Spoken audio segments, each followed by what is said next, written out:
마트에서 갑자기 가슴이 벌렁거리기 시작했어요.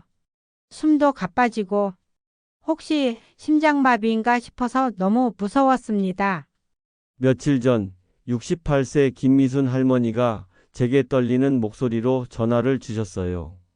그날 할머니는 평소처럼 동네 마트에서 장을 보고 계셨는데 갑자기 이유 없이 심장이 두근두근 뛰기 시작했다고 하셨습니다.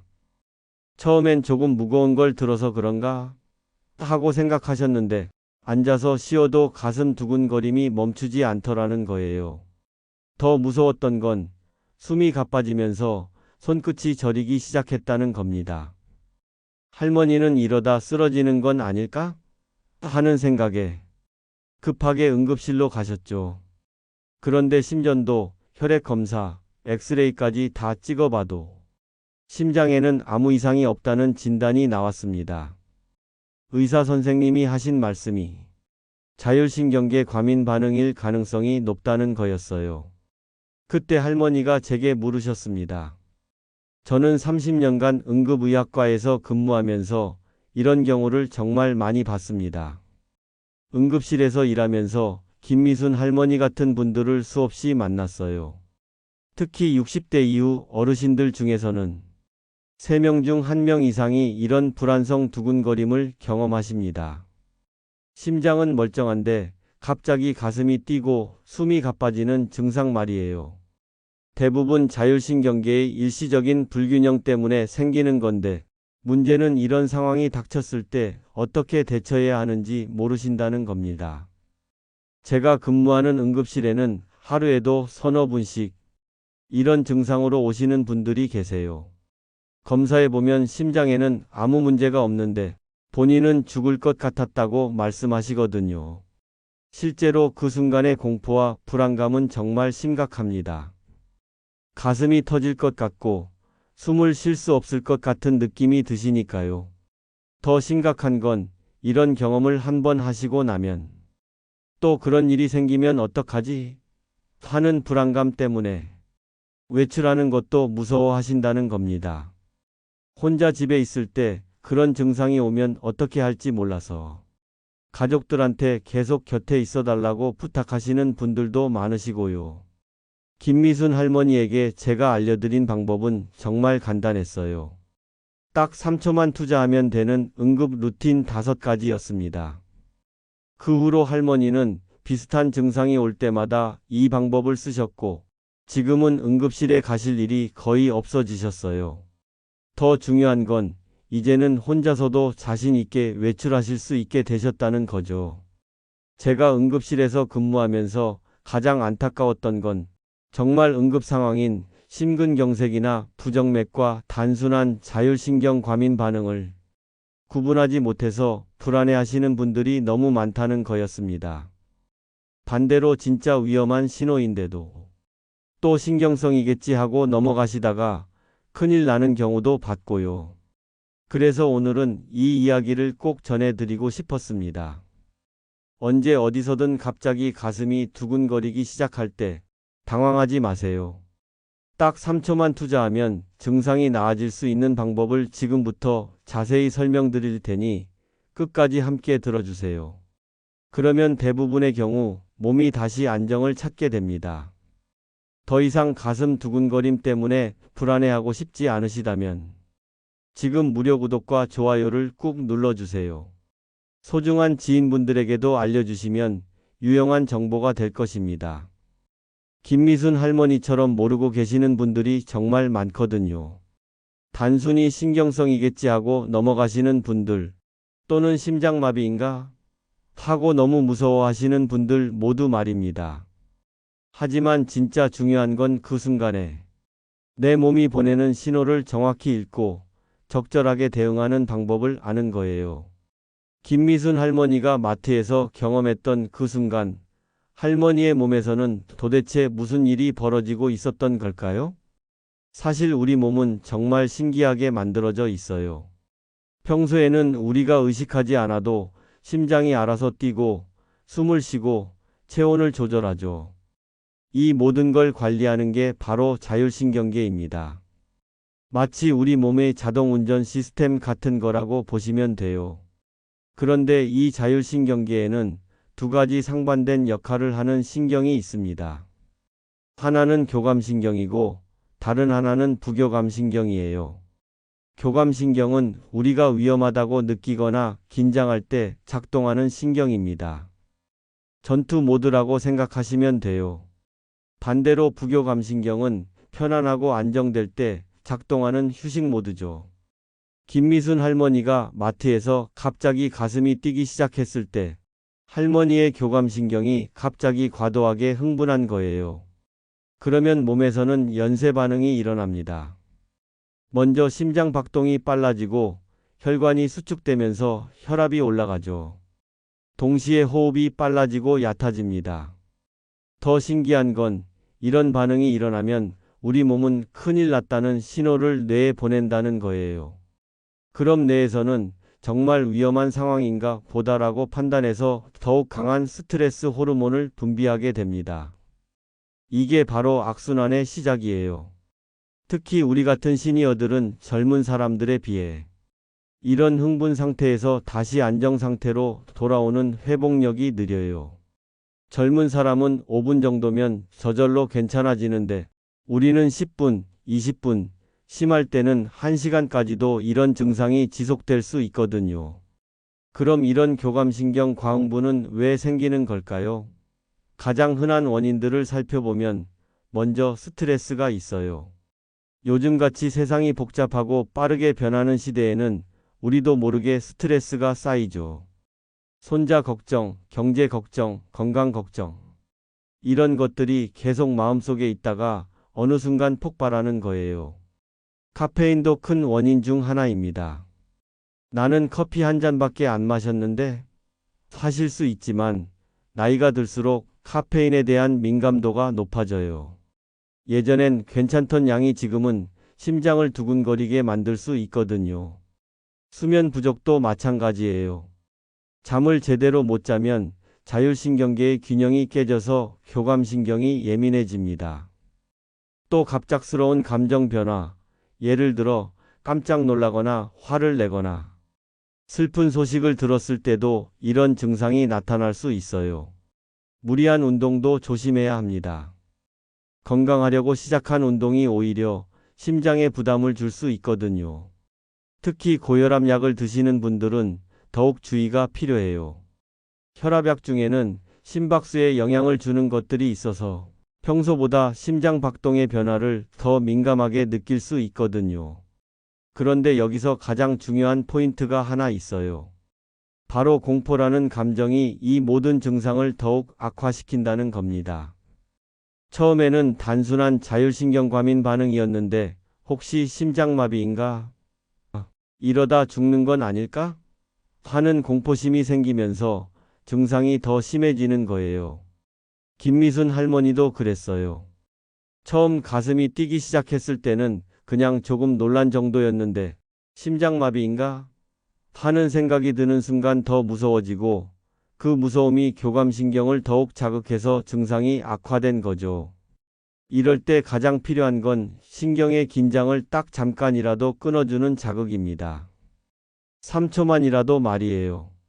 마치 과열된 컴퓨터를 잠깐 꺼서 식혀주는 것처럼 우리 자율신경계도 잠깐의 리셋 시간이 필요한 거예요. 그럼 이제 본격적으로 김미순 할머니에게 알려드렸던 그 방법들을 소개해 드릴게요. 정말 간단하지만 효과는 놀라운 5가지 응급 루틴입니다. 첫 번째 방법은 손바닥 중앙을 세게 눌러주는 거예요. 손바닥을 펼쳐서 가운데 부분, 딱 움푹 들어간 곳이 있죠? 거기가 바로 노궁혈이라는 혈자리입니다. 한의학에서는 이곳을 심장과 직접 연결된 반사점이라고 봐요. 방법은 정말 쉬워요.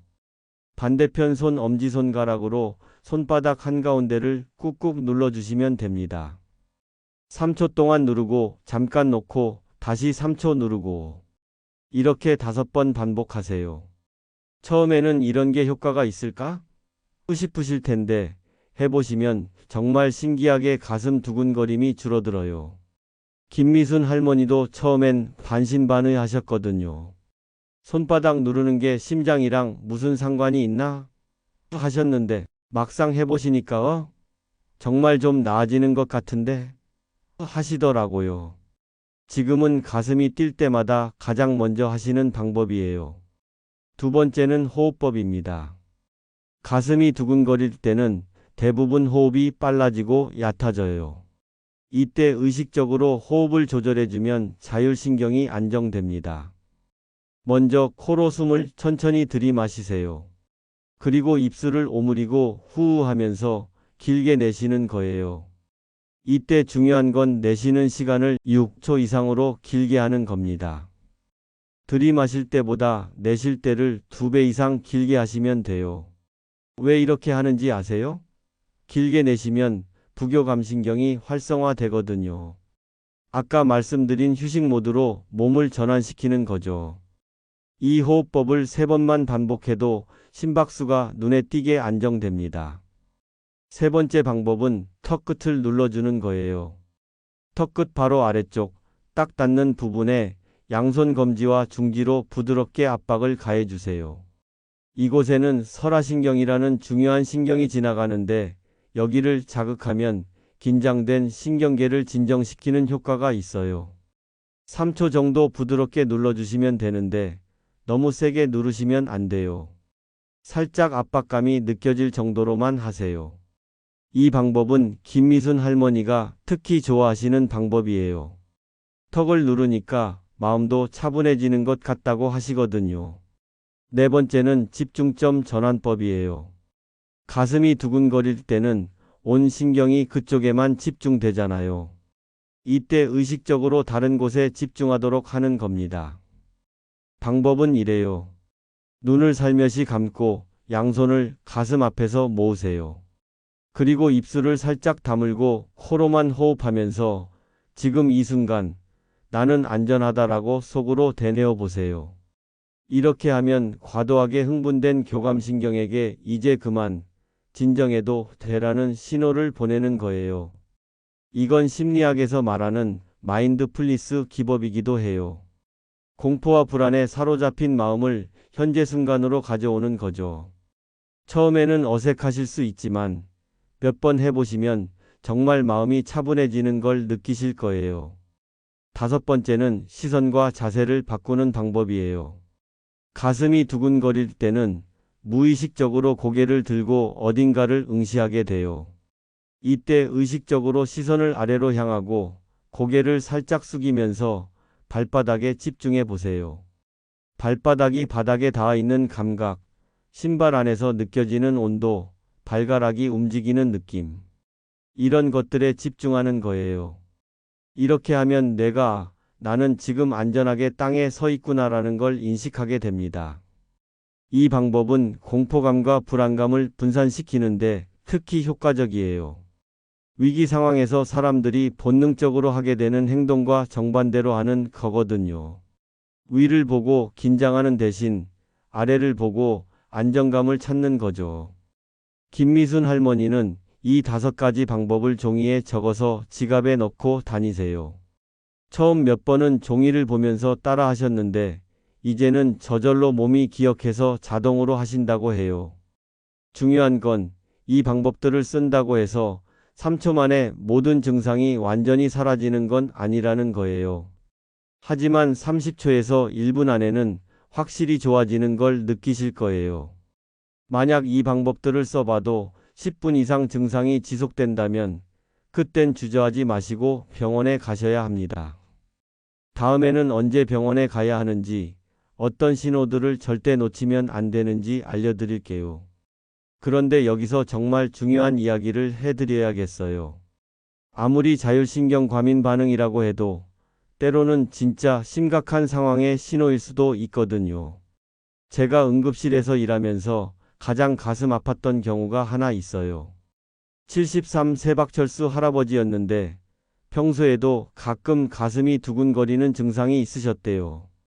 그래서 또 신경성이겠지 하고 넘어가셨다가 결국 심근경색으로 쓰러지셔서 응급실에 오신 거예요. 할아버지께서 응급실에 오셔서 하신 말씀이 지금도 잊혀지지 않아요. 선생님, 저는 평소에도 가슴이 뛰곤 했거든요. 그런데 이번엔 뭔가 달랐어요. 근데 그냥 또 그런가 보다 하고 참았습니다. 그래서 오늘은 어떤 경우에 절대 참으면 안 되는지, 반드시 병원에 가야 하는 신호들을 정확히 알려드릴게요. 첫 번째로, 두근거림이 10분 이상 계속될 때입니다. 앞서 말씀드린 응급 루틴들을 써봐도 10분이 넘도록 증상이 지속된다면 이건 단순한 자율신경과민 반응이 아닐 가능성이 높아요. 특히 나이가 들수록 심장의 회복력이 떨어지는데 그래도 10분은 충분한 시간이거든요.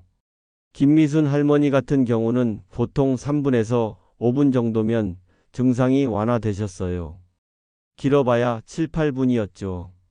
하지만 만약 10분이 넘어도 계속 가슴이 뛴다면 주저하지 마시고 바로 병원에 가세요. 두 번째는 호흡 곤란이 동반될 때예요. 단순히 숨이 좀 가쁜 정도가 아니라 정말 숨을 쉬기 어려운 상태 말이에요. 마치 물속에 있는 것처럼 공기가 부족하다고 느끼거나 가슴이 짓눌리는 것 같은 느낌이 든다면 위험한 신호입니다. 또 가슴에 조이는 듯한 통증이 있을 때도 마찬가지예요. 누군가 가슴을 꽉 쥐고 있는 것 같다거나 무거운 돌덩이가 올려져 있는 것 같은 느낌이 든다면 이건 심근경색의 전형적인 증상일 수 있어요. 더 주의해야 할 건 통증이 다른 곳으로 퍼져나갈 때입니다. 팔로, 특히 왼쪽 팔로 통증이 뻗어나간다거나 어깨가 아프거나 턱까지 아픈 경우가 있어요. 많은 분들이 이런 증상을 어깨 결렸나? 턱관절이 안 좋나? 하고 넘어가시는데 실제로는 심장에서 오는 신호일 수 있거든요. 박철수 할아버지도 그랬어요. 가슴보다 왼쪽 팔이 더 아팠다고 하시더라고요. 심장의 통증은 꼭 가슴에만 나타나는 게 아니에요. 신경이 연결되어 있어서 다른 부위로 통증이 퍼져나가는 경우가 많거든요. 세 번째로 주의해야 할 신호는 땀입니다. 특히 식은땀이 날 때요. 날씨가 덥지도 않고 운동을 한 것도 아닌데 갑자기 식은땀이 비 오듯 흘러내린다면 이건 몸이 보내는 위험 신호예요. 심장에 문제가 생기면 우리 몸은 스트레스 반응으로 식은땀을 흘리거든요. 현기증이나 실신 증상도 절대 가볍게 넘겨서는 안 됩니다.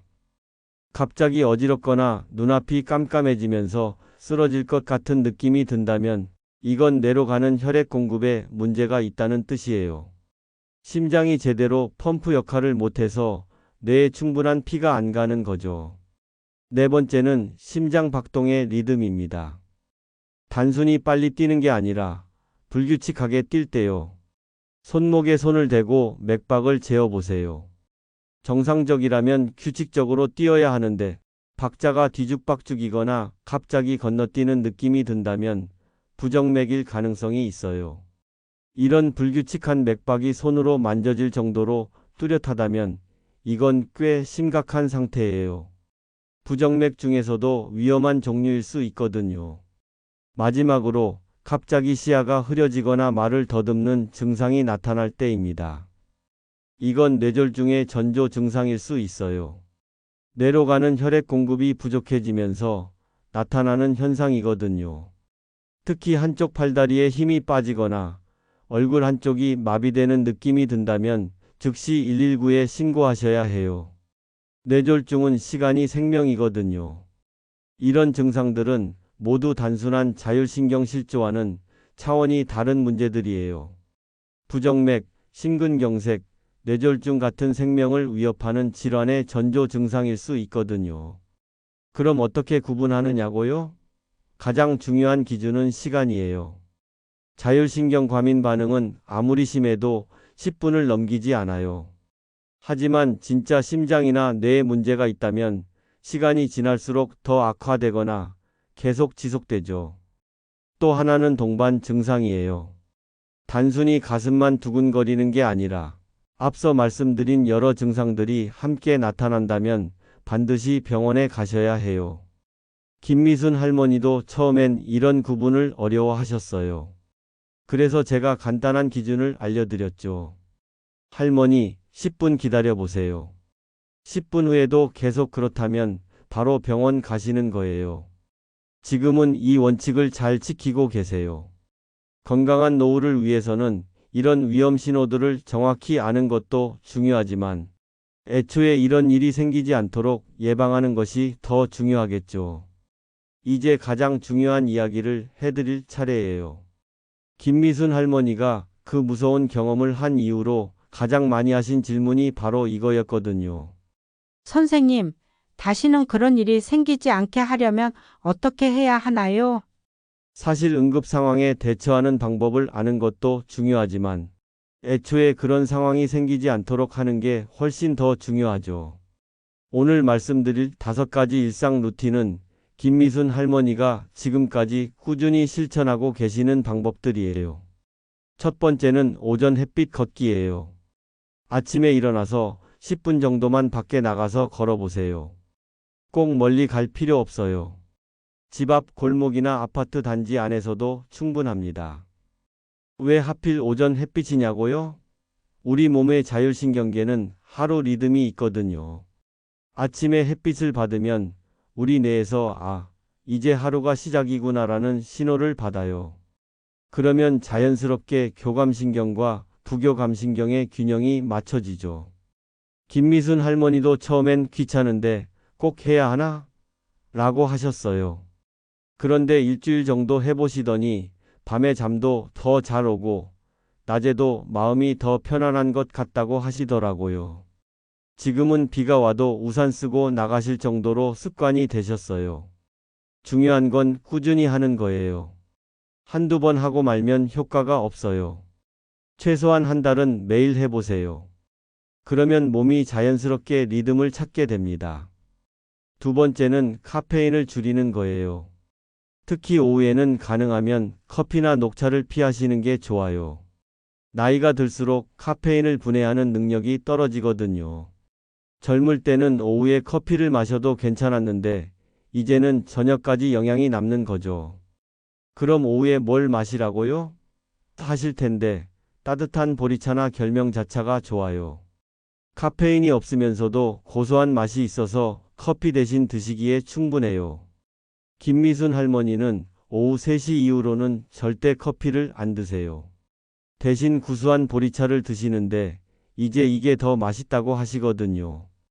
처음 2주일 정도는 좀 아쉬우셨지만 그 이후로는 가슴 두근거리는 일이 확실히 줄어들었다고 해요. 세 번째는 식사 후 바로 눕지 않는 거예요. 밥을 먹고 나서 배가 부르니까 좀 누워서 쉬어야지 하시는 분들이 많은데 이게 자율신경계에는 좋지 않아요.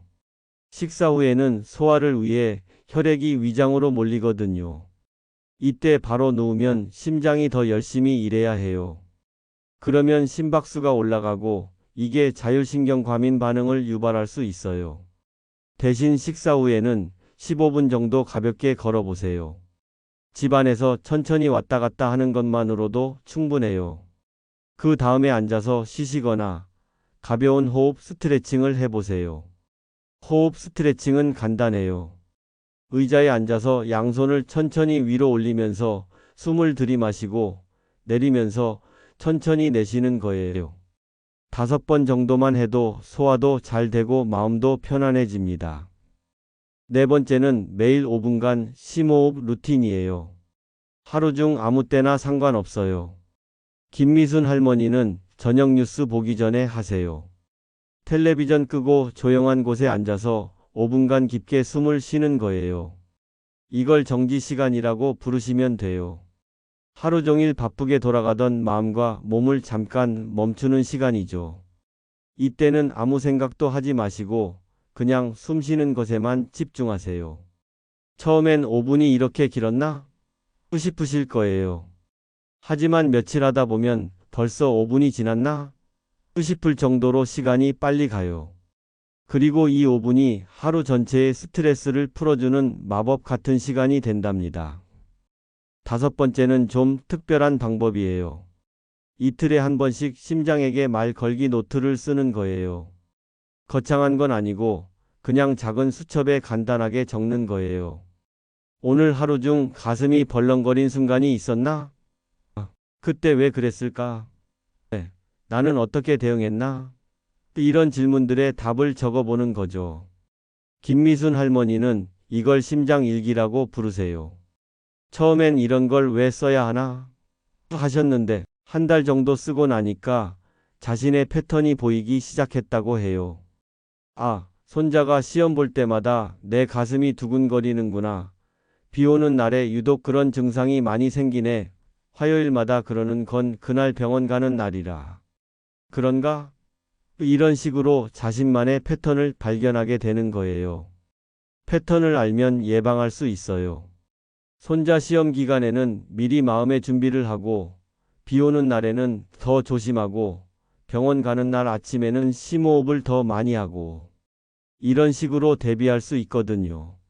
이 5가지 루틴의 핵심은 규칙성이에요. 한두 번 하고 말면 소용없어요. 하지만 꾸준히 한 달만 해보세요. 그러면 확실히 달라지는 걸 느끼실 거예요. 김미순 할머니는 지금 이 루틴들을 시작한 지 6개월이 넘었어요. 그 사이에 가슴 두근거림으로 응급실에 간 적은 단 한 번도 없으세요. 가끔 증상이 있어도 이제는 당황하지 않고 침착하게 대처하시거든요. 무엇보다 중요한 건 이런 루틴들이 단순히 증상을 예방하는 것을 넘어서 전반적인 삶의 질을 높여준다는 거예요. 밤에 잠도 더 잘 자게 되고, 낮에도 마음이 더 편안해지고, 스트레스에 대한 회복력도 좋아져요. 예방과 안심, 이 모든 것의 시작은 결국 내 몸의 신호를 관찰하는 것에서 시작됩니다. 내 몸이 언제 어떤 신호를 보내는지, 그 신호에 어떻게 반응해야 하는지를 아는 것이 가장 중요한 건강관리법이에요. 이제 여러분도 김미순 할머니처럼 가슴 두근거림에 대한 걱정 없이 더 안심하고 건강한 노후를 보내실 수 있을 거예요. 여러분의 건강하고 즐거운 노후를 다담지혜가 진심으로 응원합니다. 오늘도 귀한 시간 내어서 끝까지 들어주셔서 진심으로 감사합니다.